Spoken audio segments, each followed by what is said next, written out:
Hello everyone, welcome back to my channel. Mercy is my name. I'm your host in this channel. If you're new to this channel, please appreciate your joining this channel to watch my videos. Today I bring you the second episode of my story. This is a true story about my life, and I feel it's very important I share it with everybody. It might find a place to encourage someone in life.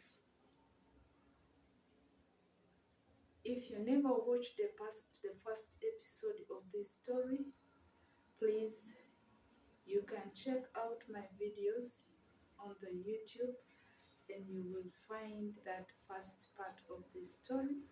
Today's part is a continuation of the first episode, and I ended when I was telling you about my grandparents, my grandfather who was a retired policeman, and my grandmother who was a housewife.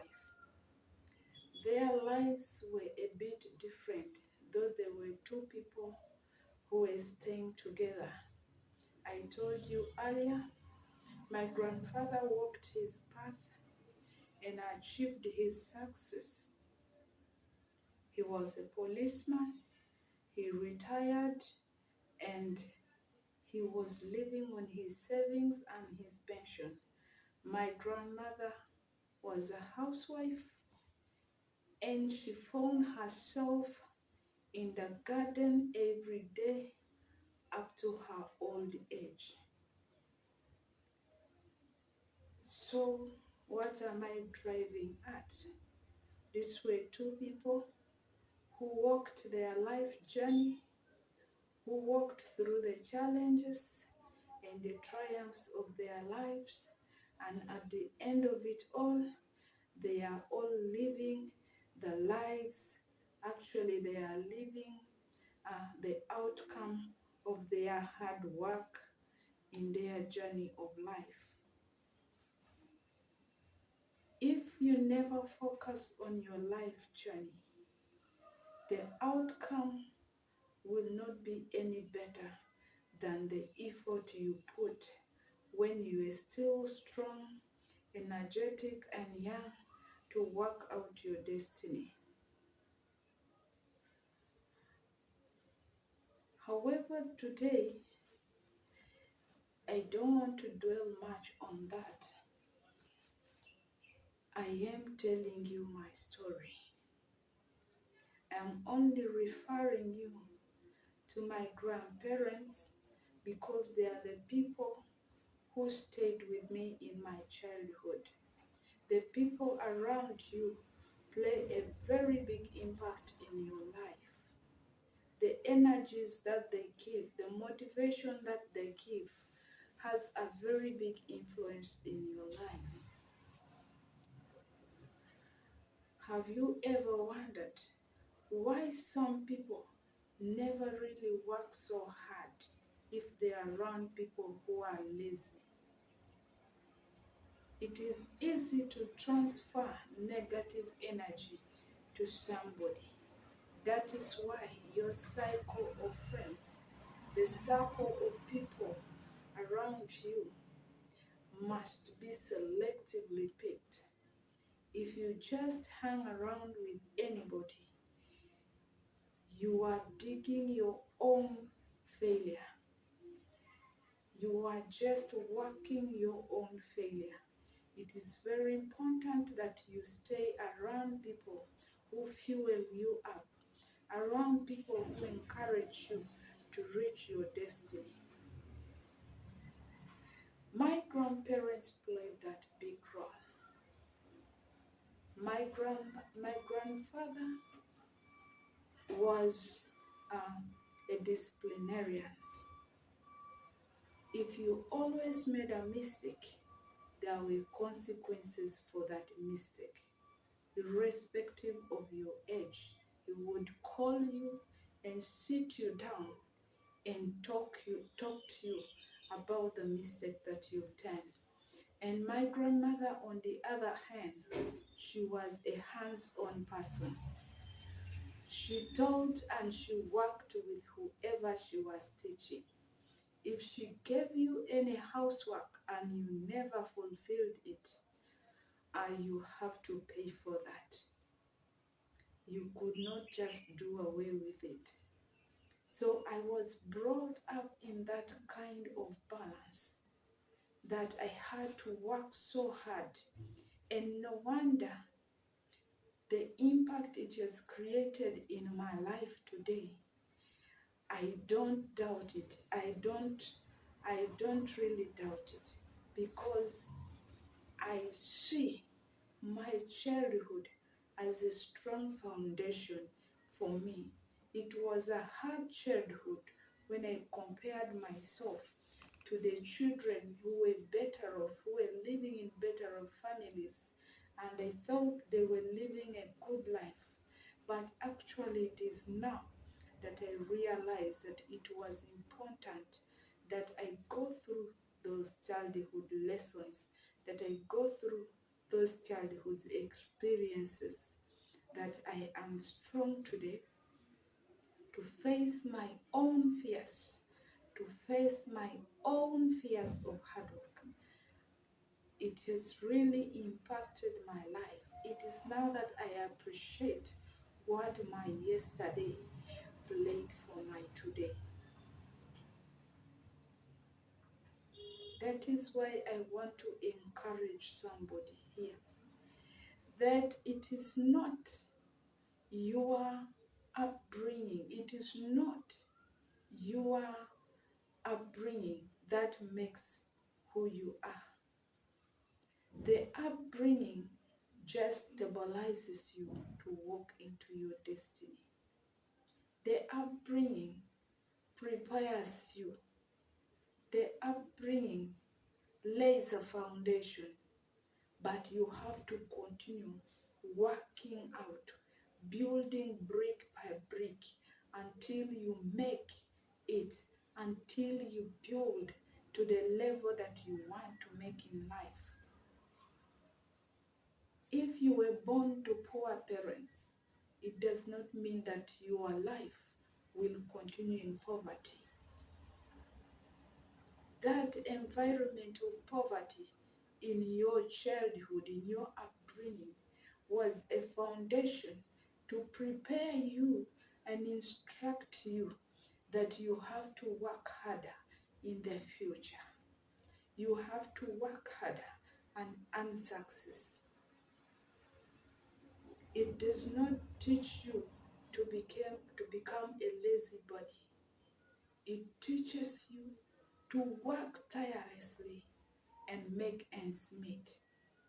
Most of the successful people in the world have poor backgrounds, but they never looked at their background. They kept focused to the destiny, and they started to walk as they work their path until they made it in life. Those people are not any different from you. They have blood flowing in their veins just as you have. They have one head just as you have. So it does not make any difference. If they made it, you can also make it. What kind of attitude are you having? I told you briefly about my life. That my life, I compare it to a typical African child learning to ride an adult bicycle. In African setting, we do not have small bicycles for the children to learn. Once you reach at the age of 5-6 years, you start practicing to roll the adult bicycle.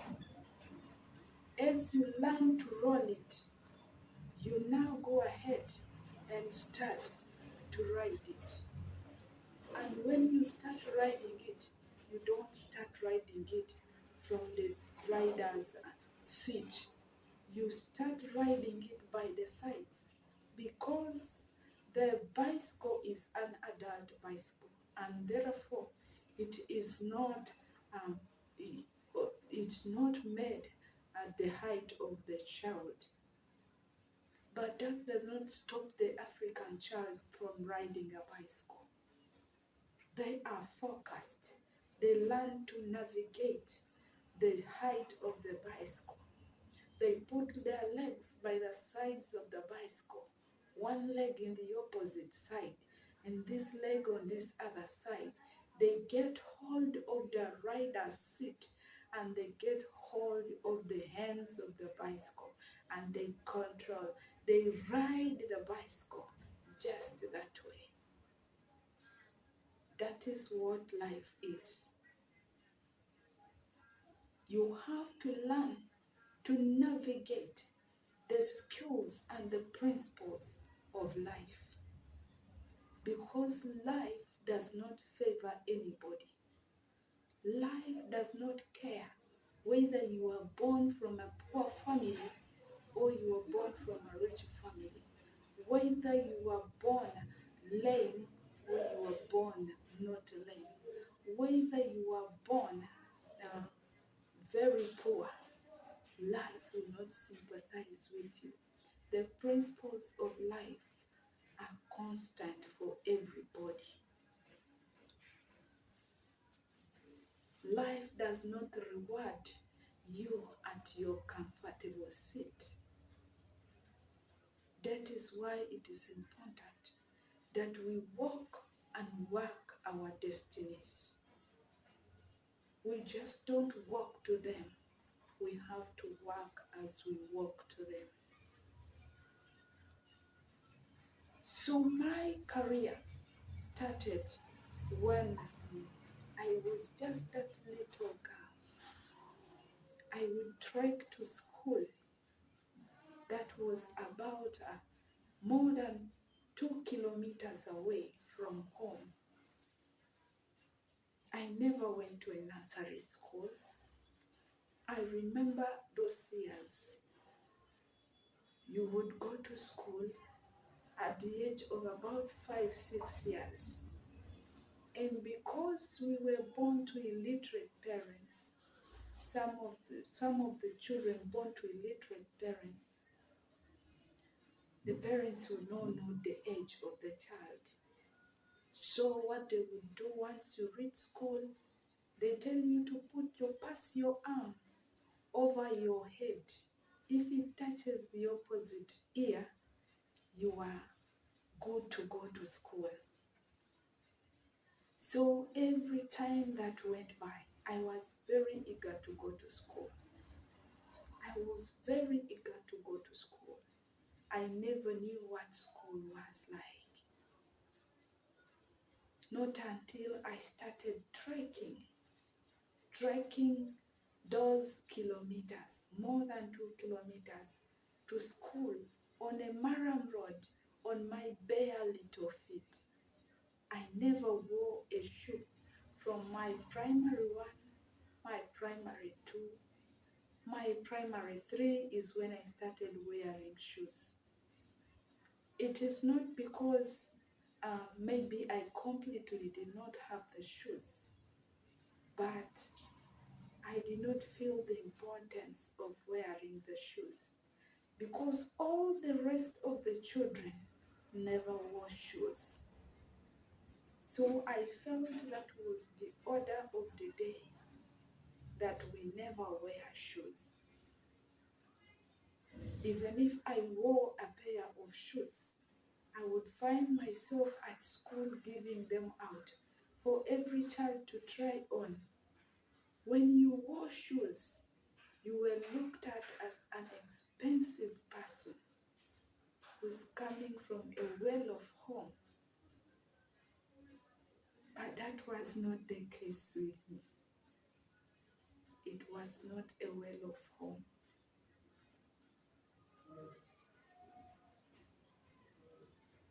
So that was the kind of life I lived, trekking to school every day on my feet to learn how to say A, E, I, O, U. first term in school are right in front of my head.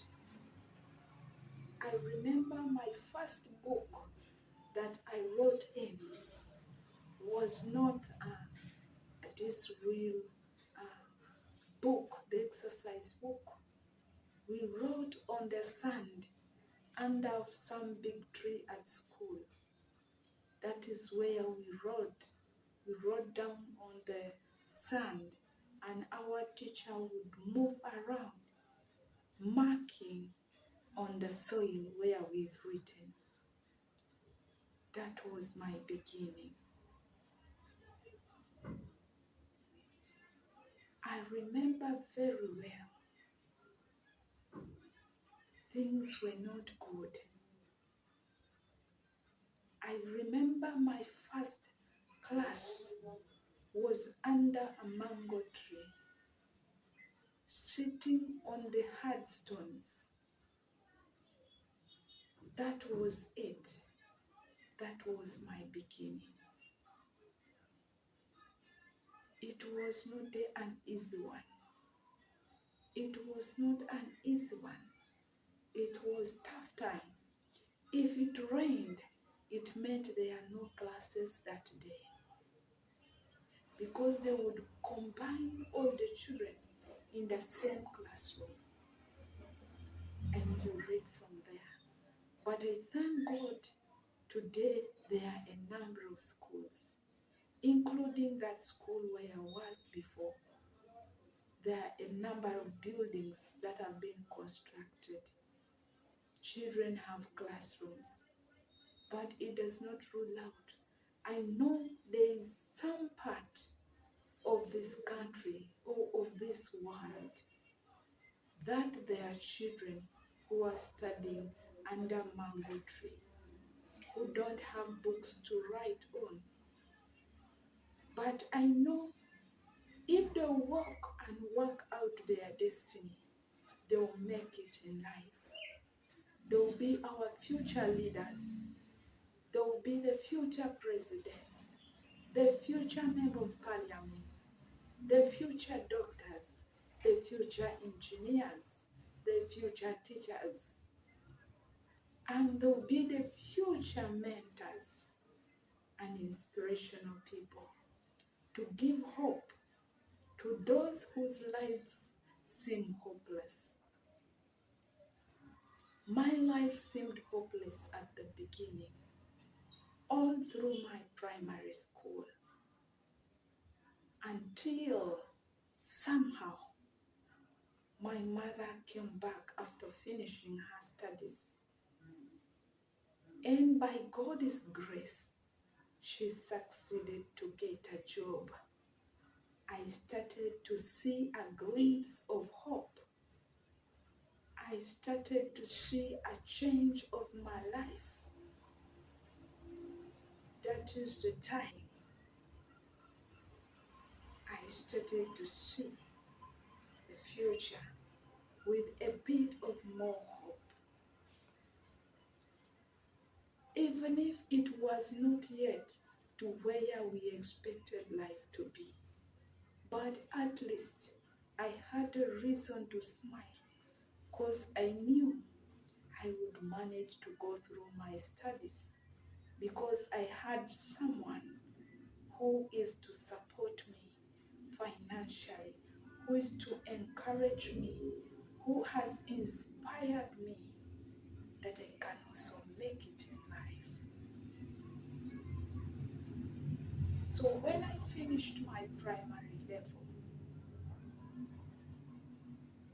I made it to secondary. I got second grade, and that was good enough for me. Because in African setting, girl child education, especially for the rural poor, was not taken seriously. So I made it to secondary, and that was my first time to go to boarding school. My mother took me to boarding school. When I say boarding school, I don't mean these polished boarding schools. It was a school in my rural home, a private school in my rural district of Balisa. I joined my secondary in Victory Secondary School. By then, this school was not what it was today. I remember the very first day I stepped at the school gate. The gate man was seated in a small house and had tied a rope on the opposite pole of the gate, and the rope was pulled across at the pole of the gate, but there was no gate itself. It was the rope that was tied across the road that passes to join into school. That was our school gate. I think you can now view what life is. I was in boarding school, but that school had no power, no electricity. We used to read using pressure lamps, and sometimes the pressure lamp does not work, and we would read using candles. But it was a boarding school, and to me, it was a big dream. It never stopped me from reaching my success. That was a hard time. That was a time that I had to step up. I thank God for my mom who stood with me. You may wonder why I'm speaking about my mom who stood with me, and you're not hearing my father in the context. I told you earlier, I was born to a teenage mother who was still studying, got pregnant while still doing her studies. And my father did not take responsibility. He ran away and left her. So she raised me up as a single parent until she met another man who took her in as a wife. That is my stepfather. He is the father who has been in my life. Personally, I have never seen the face of my father. I do not know how he looks like. To date.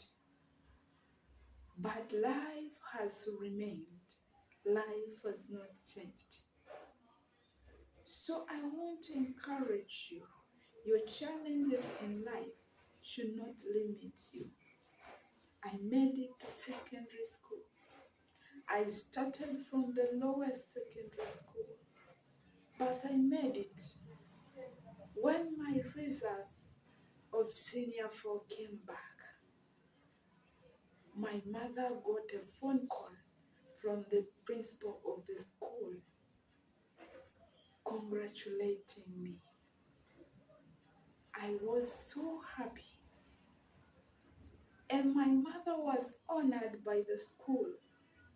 She was invited as a guest on the day we were receiving our results.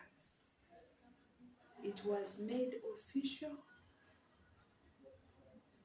We received our result. It was a moment of celebration.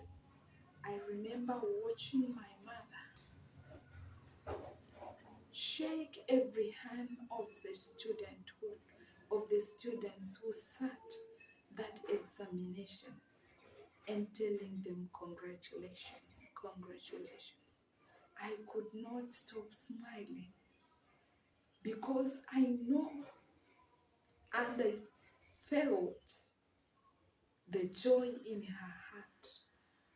She was always a woman who wanted to see that all children are at school. She was a lady who prioritized education, irrespective of the shortcomings that she went through. Education in her was number one priority. Irrespective of what you're going through, being literate is a powerful weapon. You need to be educated. You need to be learned. It is important. So I would love to end here this part of the story.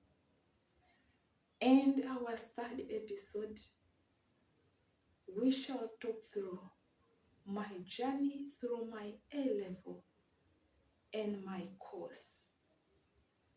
Thank you.